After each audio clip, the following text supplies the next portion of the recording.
Hi everyone. So I'm Jude Conway. I'll try and talk to the screen and the audience. So I'll be at a slight angle. And when we look at the photos of Beryl, you'll find she usually gets photographed slightly side on as well. I'm a historian of Newcastle and the Hunter region, and I specialise in women who, break through barriers or, stand out from the crowd. That's my speciality in history. So tonight I'm looking at Professor Beryl Nashar. Now, from the University of Newcastle. So Beryl Nashar was born Beryl Scott in Maryville on July the 9th, 1923. For those not in Newcastle, Maryville is a suburb, an industrial suburb of Newcastle. Beryl's father, Philip Scott, had arrived in Australia from Glasgow when he was about 12.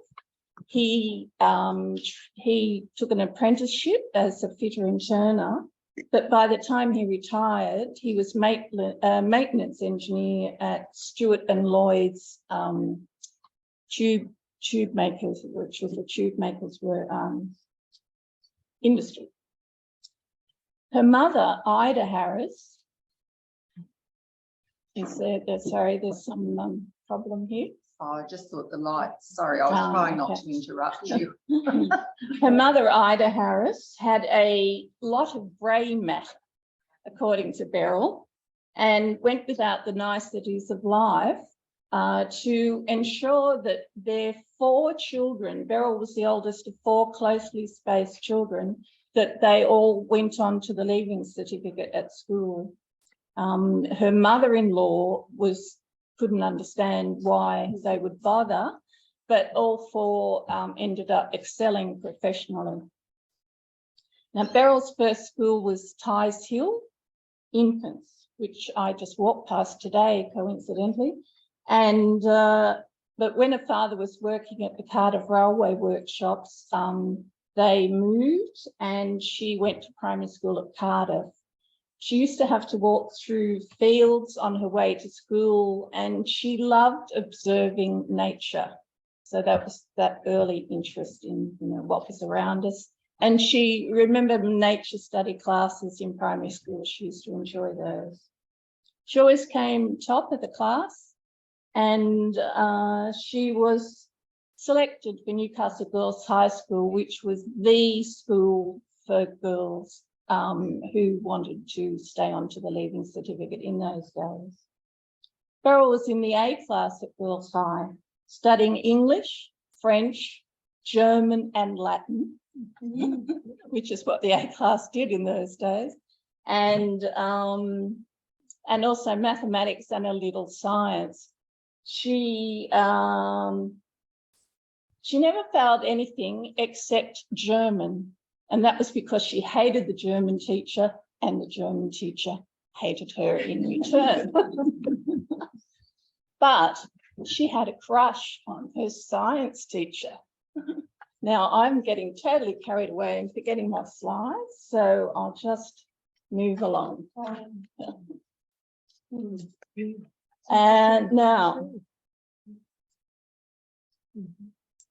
her science teacher was Lillian Whiteoak, who had studied at Sydney University and had studied geology.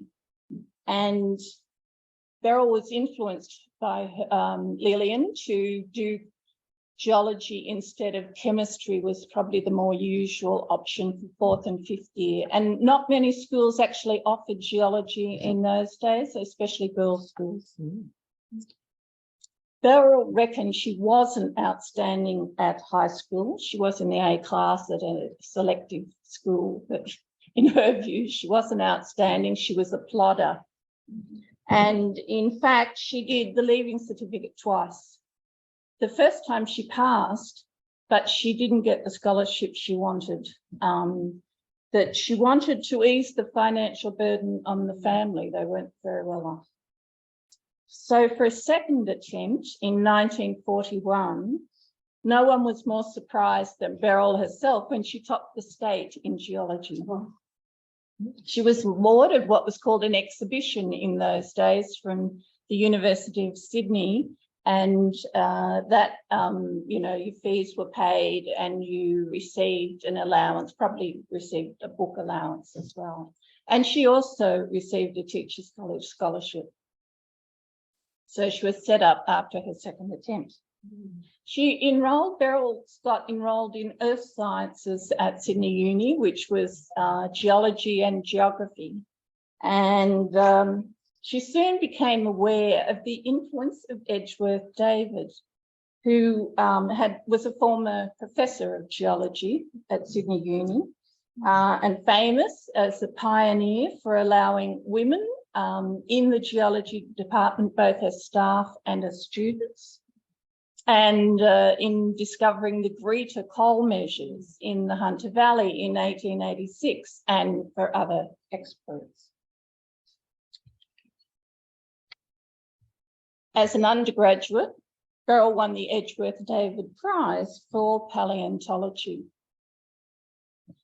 If you want to ask questions later about what those subjects mean, I did look them up to make sure that I knew. At the end of her third year, she was asked to join the staff as a demonstrator, like a tutor. And so she deferred doing honours and earned some money for a year. And in 1946, for her honours, she researched the geology of the Stanhope district. I don't know whether anyone knows where it is, but it's northwest of Branxton in the Hunter Valley. And she found everyone in Stanhope had known Edgeworth David, that he'd stayed in their homes or in their parents' homes. Beryl spent all her vacations in the field, and she fell in love with every rock outcrop. And her field supervisor reckoned that the rocks talked to her as well. Jude, is there another slide? Oh, thanks for the reminder. Yeah, you need someone to move the slides for you. No, I'll do it. I've just got to get into, I haven't been doing it short for a little while, I'll get into habit. So there's her winning the university medal.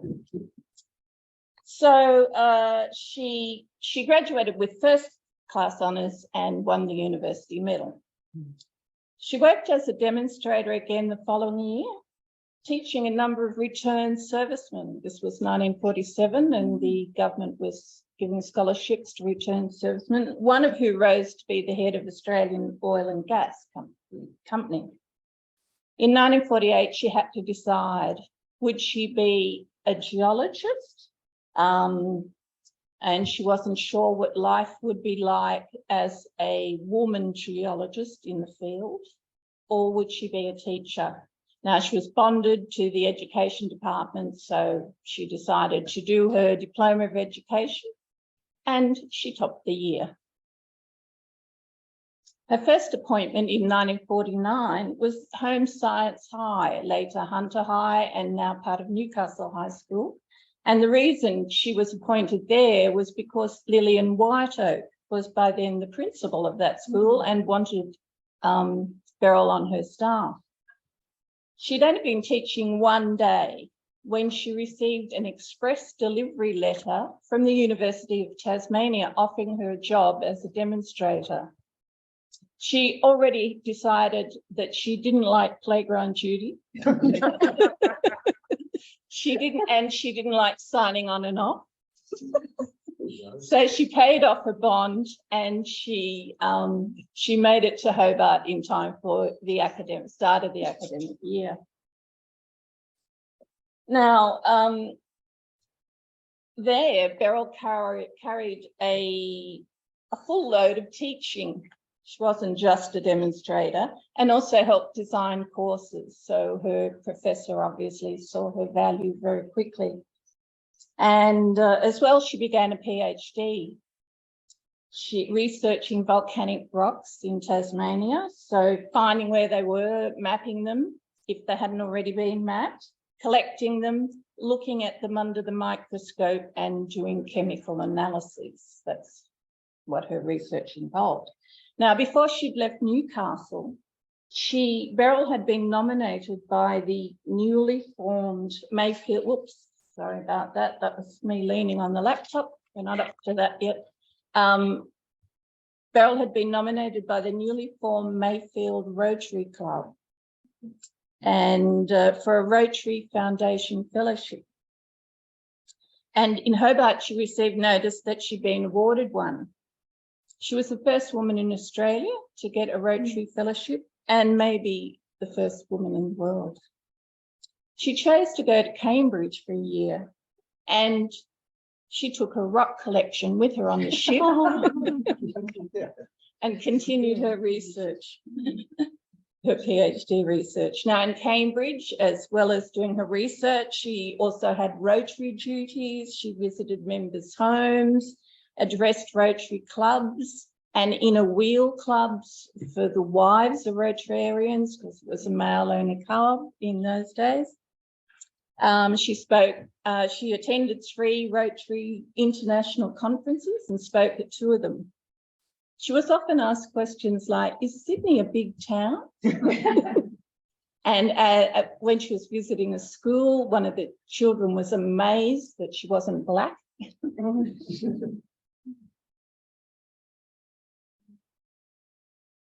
Now, the Cambridge Department of Petrology and Mineralogy had students from 15 different nationalities, and they used to have coffee parties at people's houses after their working day. An Egyptian colleague brought along one of his fellow countrymen, Beryl Nashar, to one of the parties. Beryl Scott met this intense, handsome PhD student who was researching Muslim philosophy, and a romance began. By the end of her year at Cambridge, Ali had proposed to her. She said yes, but she decided to return home for 2 years because she wanted to be sure that she was making the right decision. As she said, it's a big thing to marry outside your own culture, your own religion, and your own language. Excuse me, I'm just going to move the laptop around a bit so I can look at the people here more easily, as well as look at those of you online. Okay, so she returned to her job in the Geology department at the University of Tasmania and continued working in her thesis. In 1952, she became the first Australian to be awarded a geology PhD from an Australian university. She immediately returned to Cairo, and Ali and she were married on the 13th of July, 1952. He had been lecturing, by then he was lecturing at the University of Alexandria, and but a few days later, they moved to Madrid in Spain because he'd been appointed director of the Egyptian Institute in Madrid, which was a diplomatic post equivalent to a cultural attaché. Now, Egypt in 1952, because the Egyptian king, King Farouk, you might remember that name, led an overly extravagant lifestyle and his government was corrupt. There was an army coup d'etat led by Gamal Nasser and other generals. Is that the next slide, Jude? I'm not quite up to it, but I will put it on just to keep you happy.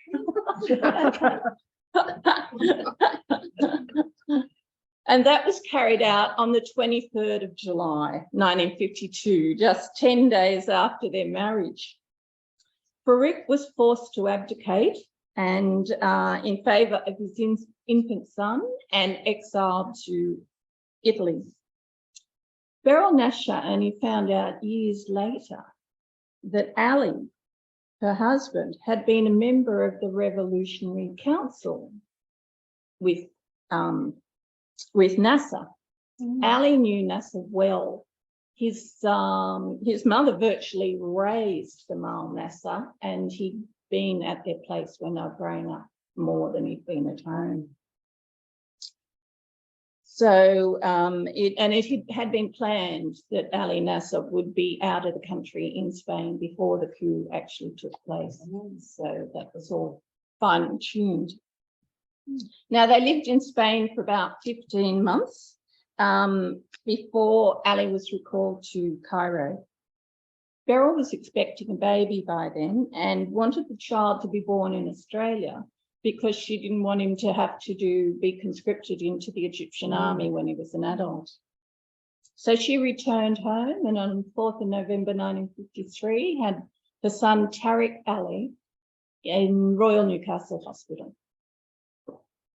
Beryl and Tariq returned to Egypt early 1954. The revolutionary government had abolished the monarchy by then, so they didn't let the infant son be the king. And in February that year, Nasser became Prime Minister. And Ali Nasser, oh my God. That all went well when I was practicing at home. All right. Nasser became Prime Minister, and Beryl's husband, Ali Nashar, was appointed a minister for the equivalent of social welfare.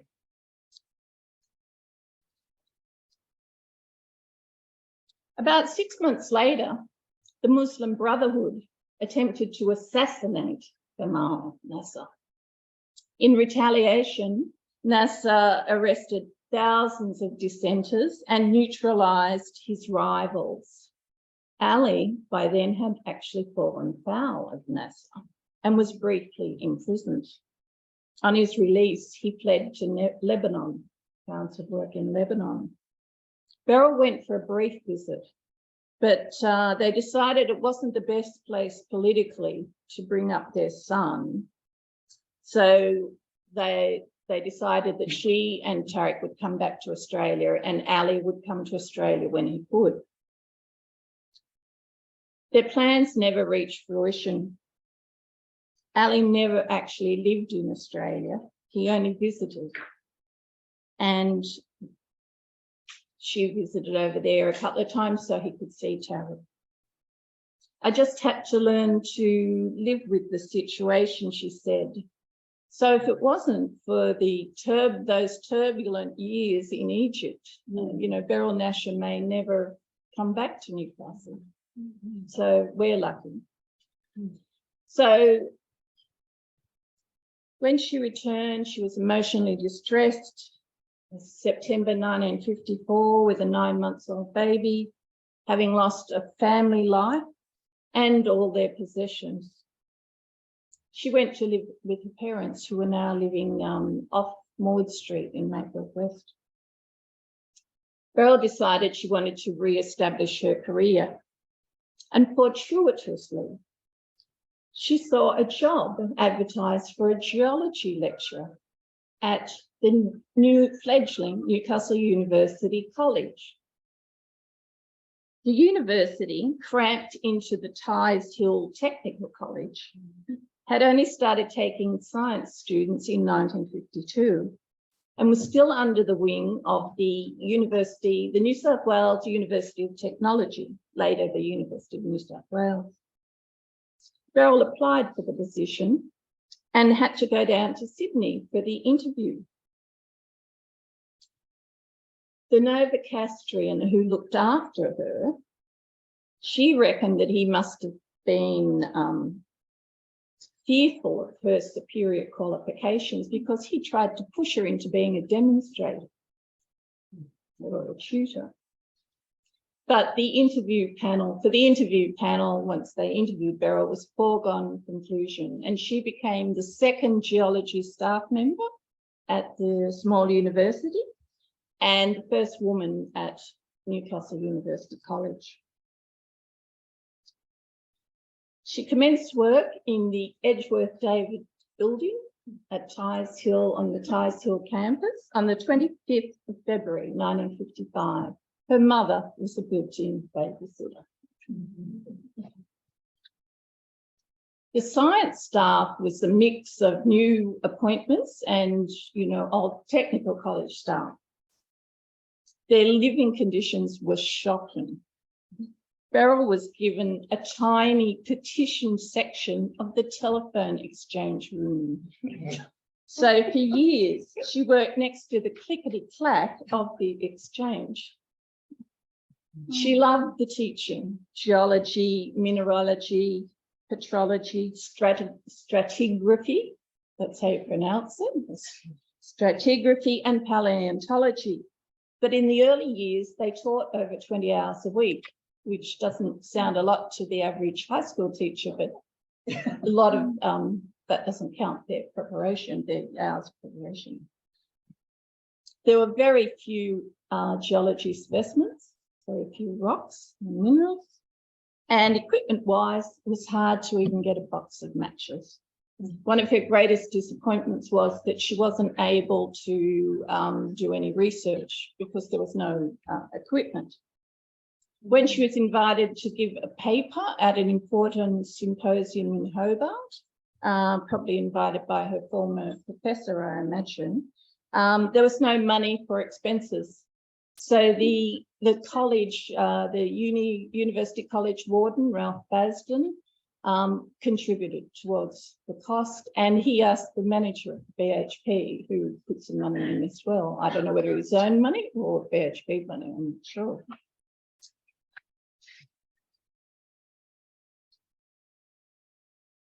In 1969, in a 1969 article, Beryl denied having ever struck male prejudice.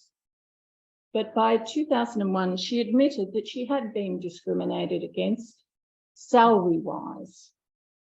When she'd started lecturing, she was getting 85% of the male rate, even though she had better qualifications than most of the men at the uni.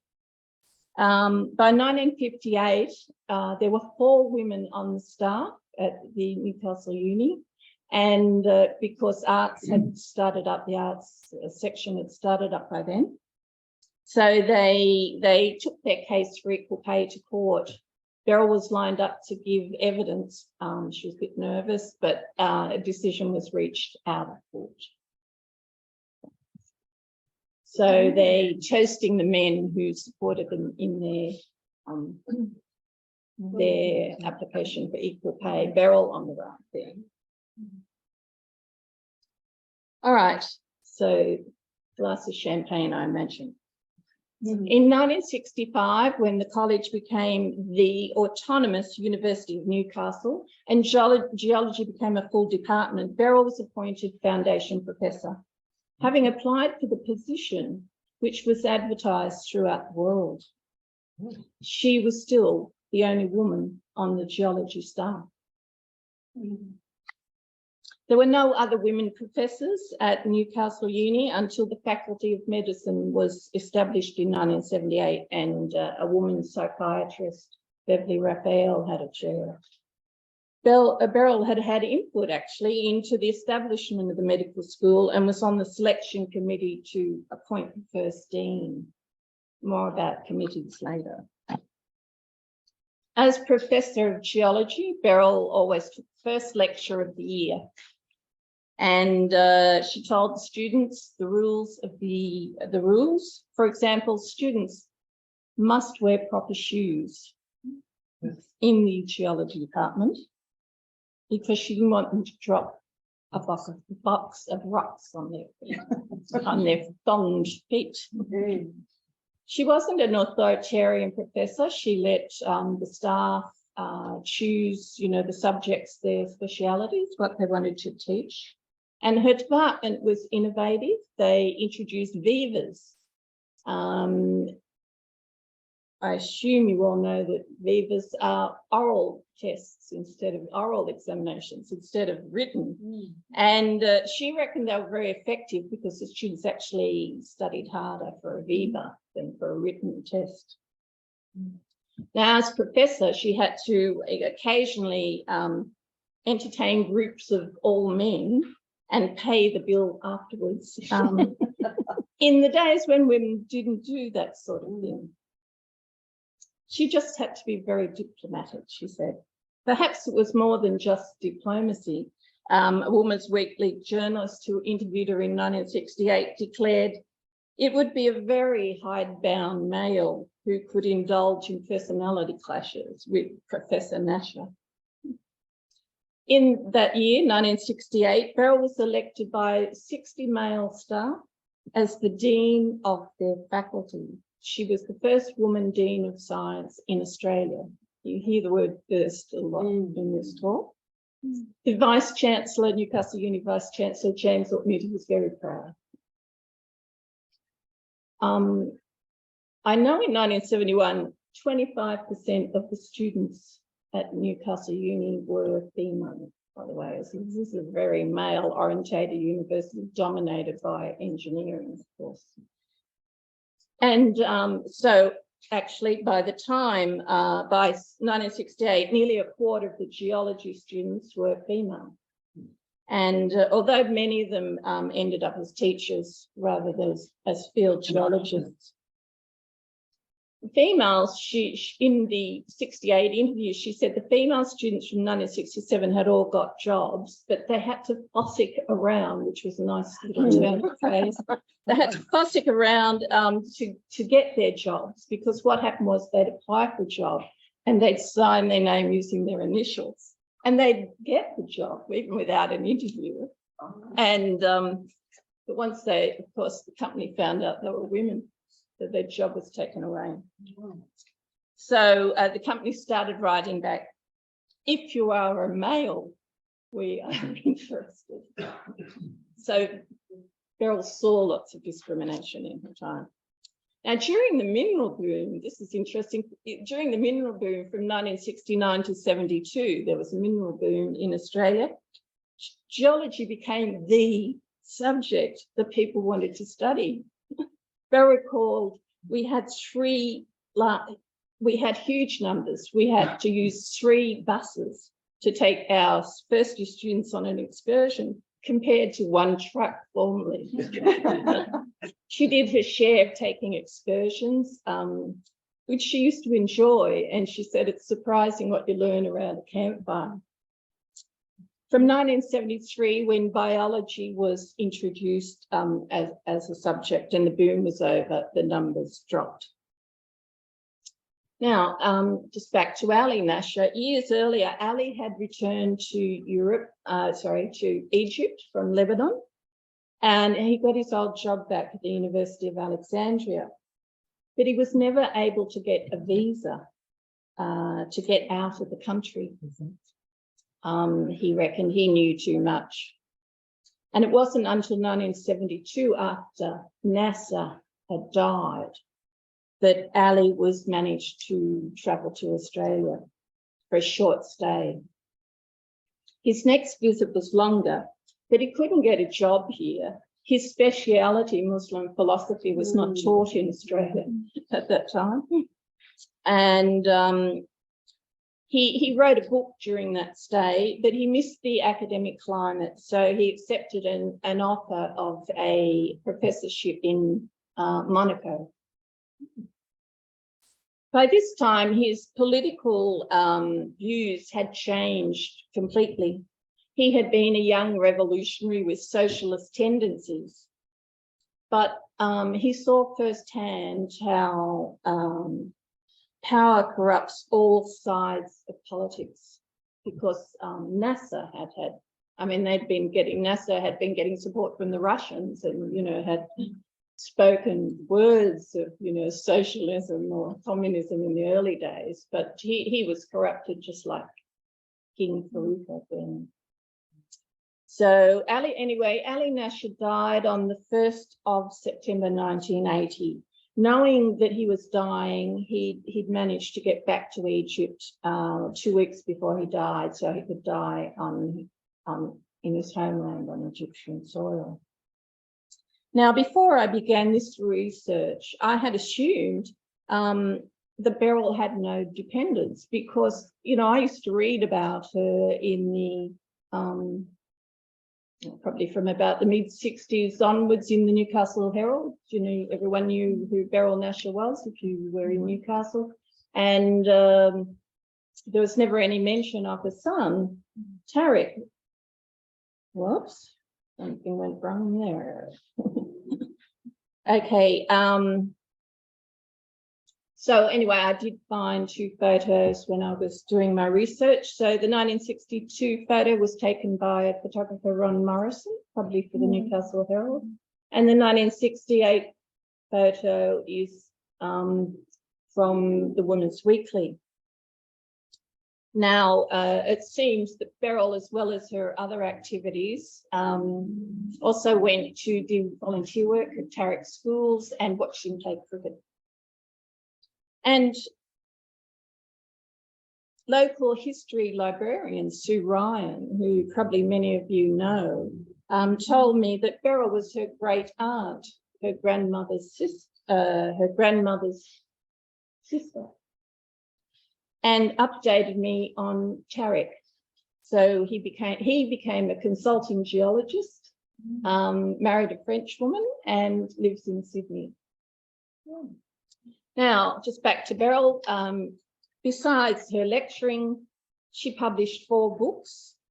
The first is a geology of the Hunter Valley. I don't know whether I can show that, seeing as I've got my slide up on the screen to the Zoom audience. But now this book is out of print. It's $40 to $50 if you want to buy it online. It's old and tattered, so that's my copy. And she also did a book on the geology of the Sydney Basin, which you might think, if like me, it was just around Sydney, but so that actually covers the geology from Newcastle down to Bateman's Bay and west to the Great Dividing Ranges. She found she was good at writing books suitable for school children, explaining geological concepts in simple terms, which you can see if you read this, which has, you know, simple details of the exposed coal measures along Newcastle Beach. Is one great thing about this book. She'd been surprised by what children could understand at an early age and how they could get their tongues around fossil names. Her grandchildren, her 2 grandchildren used to ask her, "Grandma, when are we going fossil hunting?" She also had a number of articles published in scientific journals, including one examining dikes in Port Stephens area, which sounds fun. Beryl Nashar's expertise as a geologist and a manager was used by her university, local boards and committees, and governments. In fact, committees became the bane of her life, she said. That's her view. An early one was the Hunter Valley Research Foundation, set up after the disastrous 1955 Maitland floods. She was invited to join their advisory panel and participated in their mitigation investigations. That was their initial purpose, by testing samples of sand and rock to ascertain the course and behaviour of the Hunter River through its history. She was on the Lord Mayor's Committee working to achieve autonomy for the University College, and to search for a new campus, a new site to build a new university. And she said Shortland was definitely the best choice. The new buildings were ready to start receiving students in 1966, and coincidentally, I started there 2 years later. It just made me realise how, you know, we just sort of took it for granted, but how new it was when I was there. Now, Beryl joined the board of directors of the Royal Newcastle Hospital when it was reformed in 1965 after being run by an administrator. The new board, appointed by a Liberal state government, was able to regain the confidence of the medical staff, which had been lost previously. For the entire time she was a member, Beryl was the only woman. She thinks she had a unique place in the history of the hospital by being the only director to have attended a board meeting in her night attire and dressing gown. This was in 1972. She'd had a pin inserted in a fractured femur by Dr. Gordon Kerridge, and who thought there was no reason why she should send an apology. So she was ferried by a wheelchair from the ward to the boardroom. She sat on many of the subcommittees and became the chairman of the finance committee, which taught her a lot about the economics of institutions. However, her experience on the hospital board left a sour edge.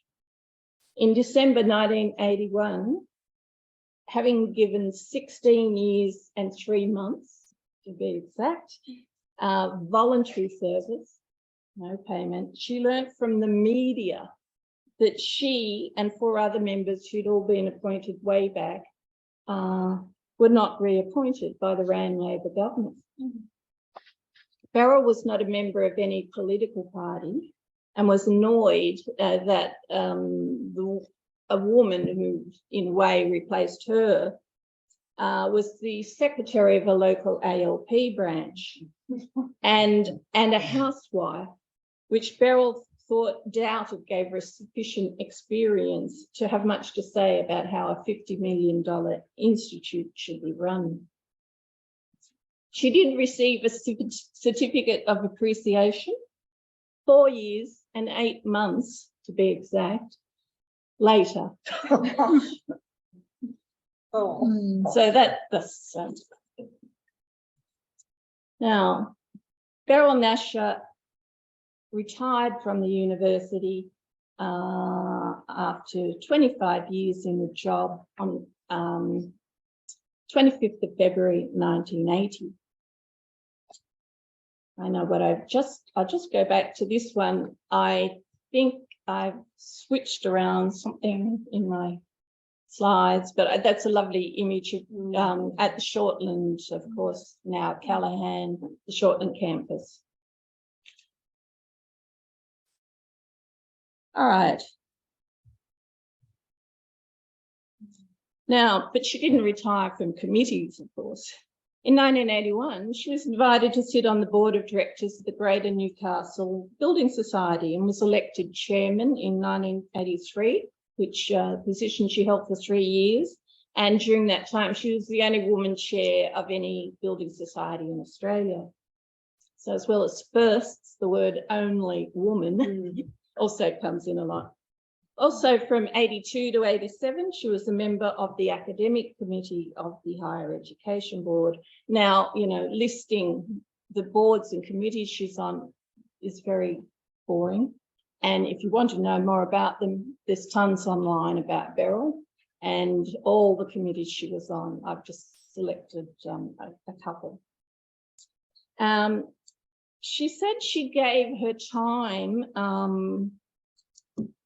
because she felt it would have been a step backwards for women if she hadn't accepted the invitations. She declared, "I never overstood the mark and said I was a feminist or anything like that." So, yes. My next little section is Beryl's opinions on women in public life.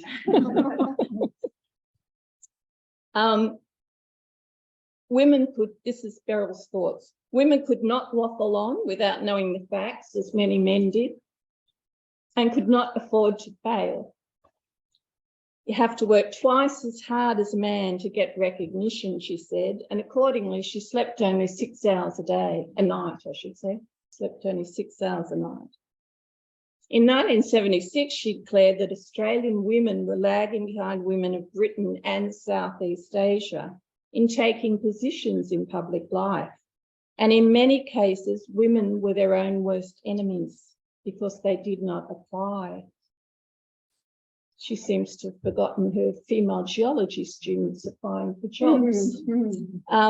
She was taken to task for blaming women themselves. But over the years, she was pleased to see more women applying and obtaining well-paid government positions.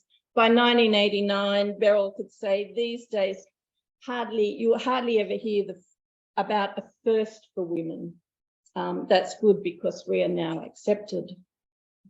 Despite not admitting that she was a feminist, she did admit that the women's movement had been most useful in activating women to express their problems and needs.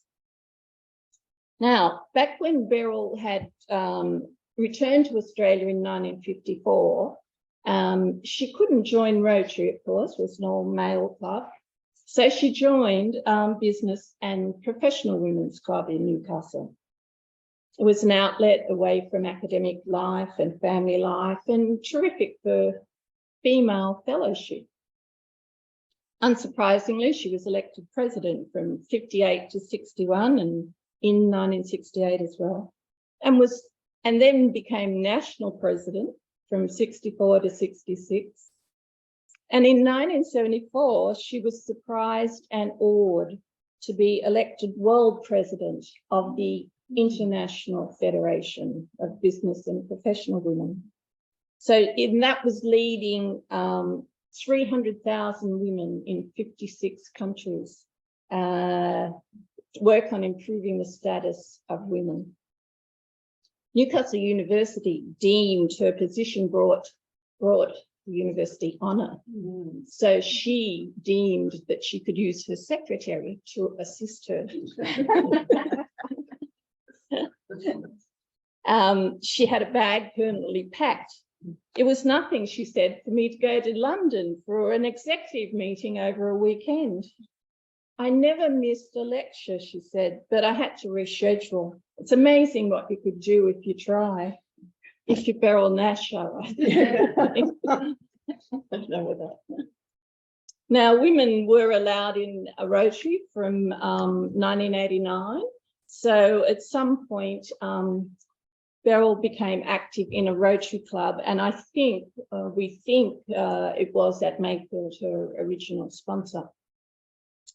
Now, you might think all those activities would fill someone's time, but in the late 1950s, Beryl bought and cleared the land of a block of land at Charm Haven on the Central Coast and practically built a weekender with her own hands.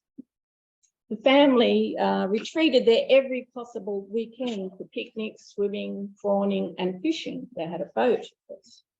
Now, one of the grandchildren that said, when are we going looking for fossils, has written a poetry book, a poetic elegy of Tuggerah Lake, which is right near their weekender, and dedicated it to Beryl. Now, just a couple of little extras. In the late 70s, Beryl had her portrait painted by an artist called Phil Stone in Modigliani style, we might say, except she has got clothes on. And that in 1991, that was presented to the university, and it's now in special collections. Whether it's hung up, I doubt, it's probably stacked somewhere. I haven't checked that out. But the the head of the art gallery at the inn told me that's where it is. Now, to finish off, Beryl received many awards. In 1972, she was made an officer of the Order of the British Empire for her contribution to education and international relations. In 1988, the University of Newcastle gave her an honorary doctorate of science. And there were many, many other awards, both awarded to her and awards that people set up in her name. And once again, if you want to know more about this, you can look them up online. Now, Professor Beryl Nashar, a hardworking woman who achieved many groundbreaking firsts, died in 2012, having lived an eventful, rewarding life and having enriched her hometown of Newcastle. Thanks a lot. All right, any questions? You mentioned that she was like the only person on the only female on the board, and she was like things like. Did she never bring any other with her, you know, into that hello call with the men?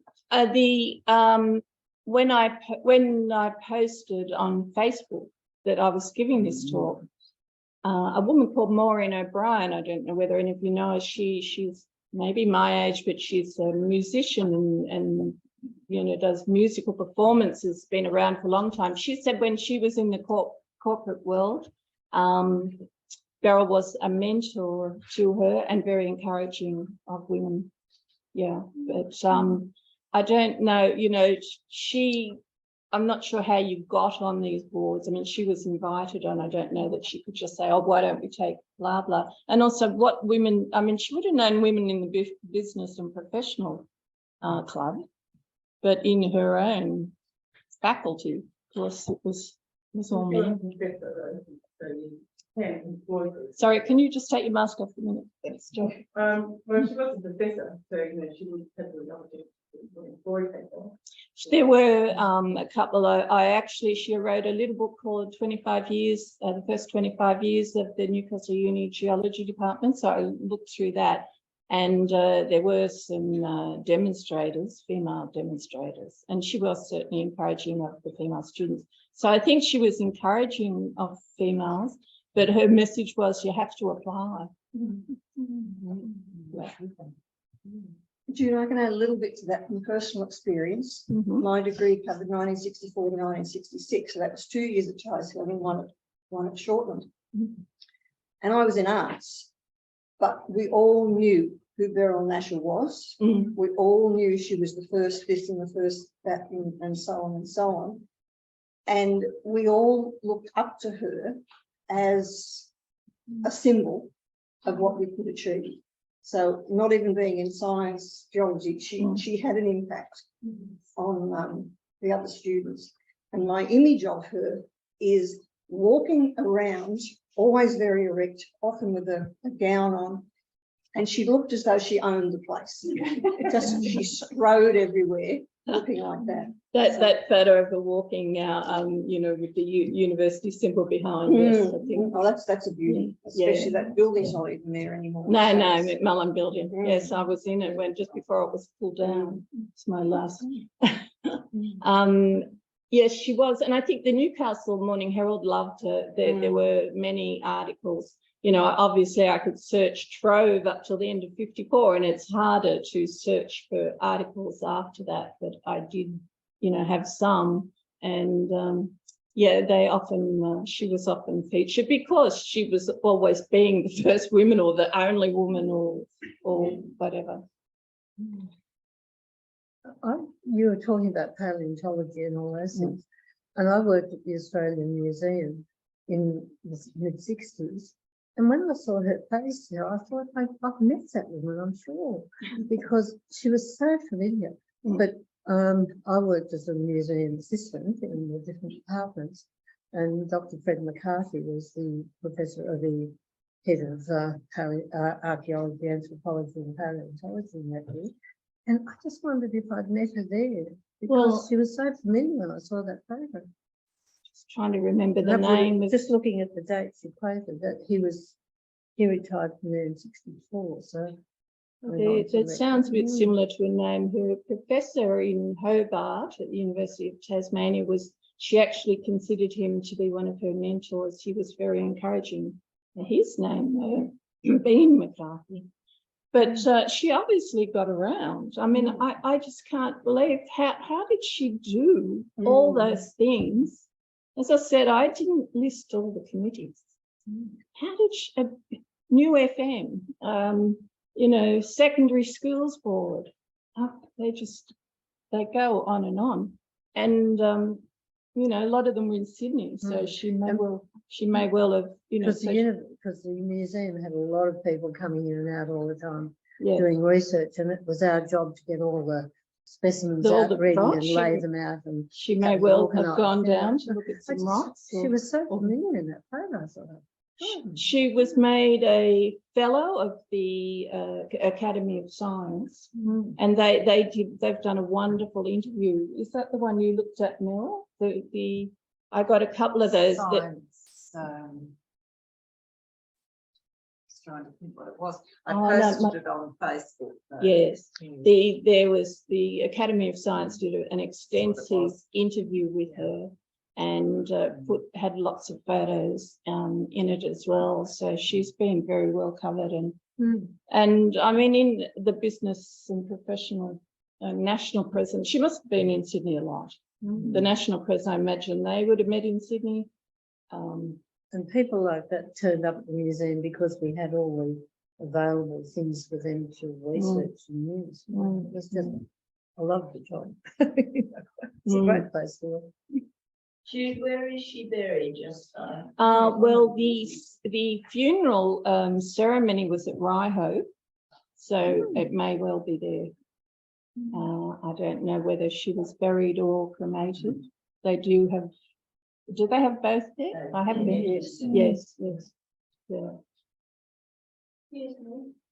So her son then was obviously looked after by her mother Yes. for all of his young life, I imagine. So that her mother must have had a long life as well, if she was still around to look after her son for quite a considerable period of time. Yes. So It certainly could have. So so she was 30. She was born 1923. She had Tariq in 1953. So she would have been 30. Should have been able to do some of her work at home, you know, lesson preparation. She would have been able to do at home. And I mean, you know, the Mayfield West House was very convenient to both Tice Hill and to the Shortland. And then she later built a new house at Adamstown Heights, and they all moved out there. So yes, and the mother outlived her father, so she was living with them out at Adamstown Heights. And then they used to go away down to their weekend, and most, you know, every possible weekend. It's The house at Adamstown Heights had a big rock in the front yard.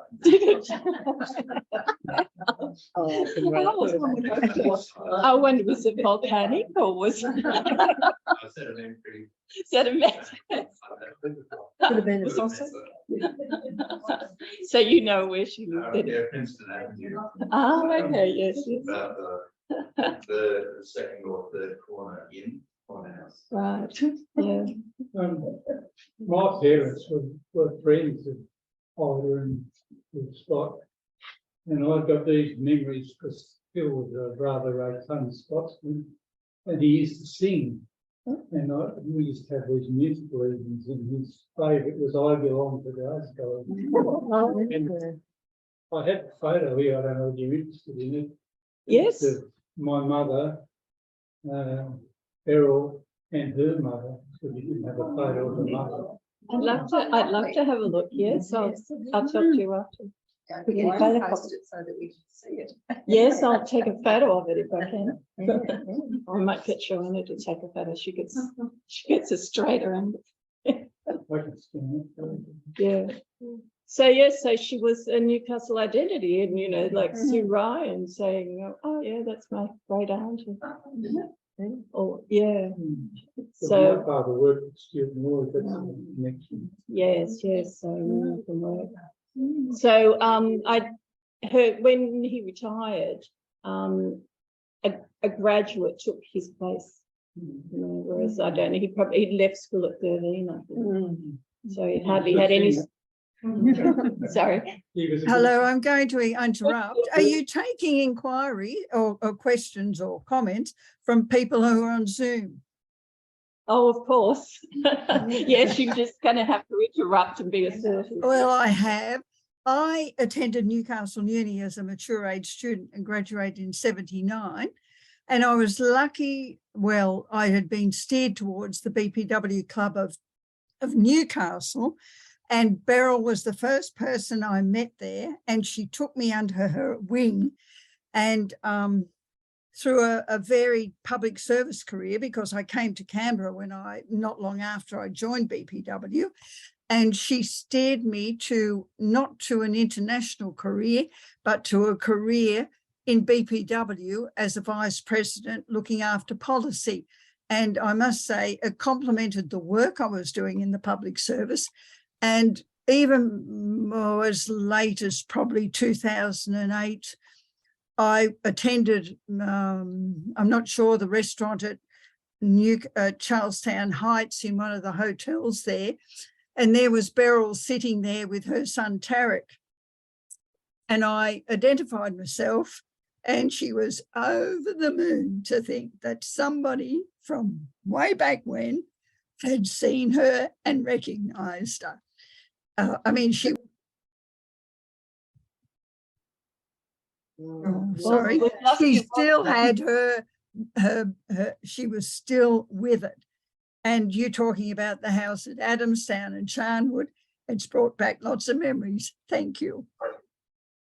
Well, thanks for your comment too, and that's partly an answer to you, Joanna. Yes, I think that she did, you know, she did assist women, whether she didn't get them onto, you know, well, she may have got some people onto boards, I don't know.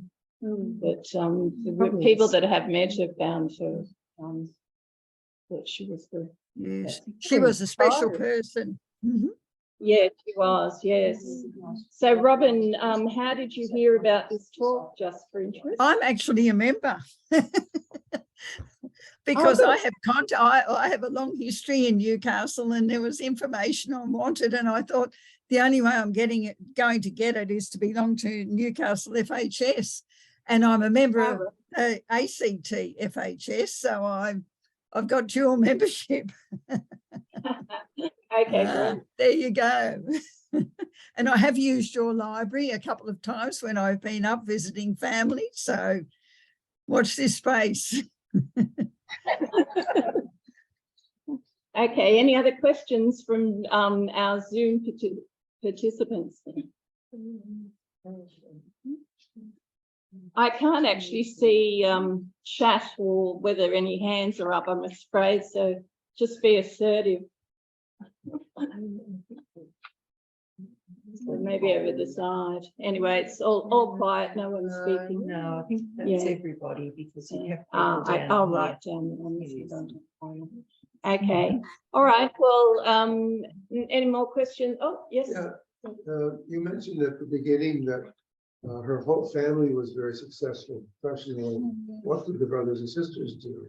One of the, well, a sister became a nursing sister, and her two brothers, one became a professor, I don't know what in, and the other one was high up in BHP down in Melbourne, in the Melbourne, so yeah, Very successful family. yes, it's interesting, isn't it, that Philip's mother couldn't understand why I probably really couldn't understand why the girls had to stay on to the leaving. Maybe she wasn't so worried about the boys staying on, but